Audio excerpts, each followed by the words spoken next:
അവർ ഇതിനോട് ഇൻവോൾവ്മെന്റ് ഉണ്ടായിരിക്കും. പക്ഷെ ഇതിനോട് യാതൊരുവിധ എന്താ പറയാ ധാരണ ഇല്ലാത്ത ഒരുപാട് ഭക്തന്മാരും ഒരുപാട് ഇതിനെ ഉൾക്കൊള്ളുന്നവരുണ്ടോ.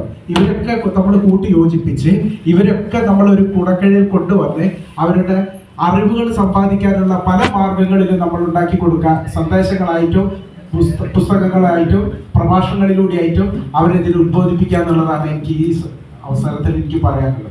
പക്ഷെ അതൊന്നും നടക്കുന്നതായിട്ട് കാണുന്നില്ല. എല്ലാവരും കുറച്ച് പേര് വരുമ്പോൾ ഇത് വേറൊരു വഴിക്ക് പോകുന്ന സമയത്ത് അവിടെയും കുറച്ച് പേരുണ്ടാവും.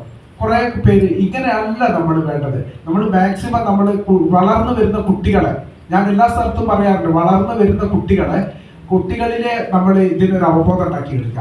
ആരാണ് ഗുരുദേവൻ? ഗുരുദേവൻ ഭാരതത്തിന് എത്രമാത്രം സന്ദേശം നൽകിയിട്ടുണ്ട്, ഈ ലോകത്തിന് എത്രമാത്രം സന്ദേശം നൽകിയിട്ടുണ്ട്, എത്ര അദ്ദേഹം നൽകിയിട്ടുള്ള ഓരോ വാക്കുകളും ഓരോ സന്ദേശങ്ങളും നമ്മുടെ ജീവിത ലക്ഷ്യങ്ങൾക്ക് എത്രമാത്രം ഉപകരിക്കുന്നുണ്ട് എന്നുള്ളതിനെ കുറിച്ചിട്ടുള്ള ഒരു അവബോധം ഉണ്ടാക്കിയെടുക്കാൻ അത് കുട്ടികളിലൂടെ നമുക്ക് ശ്രമം നടത്തണ്ടേ.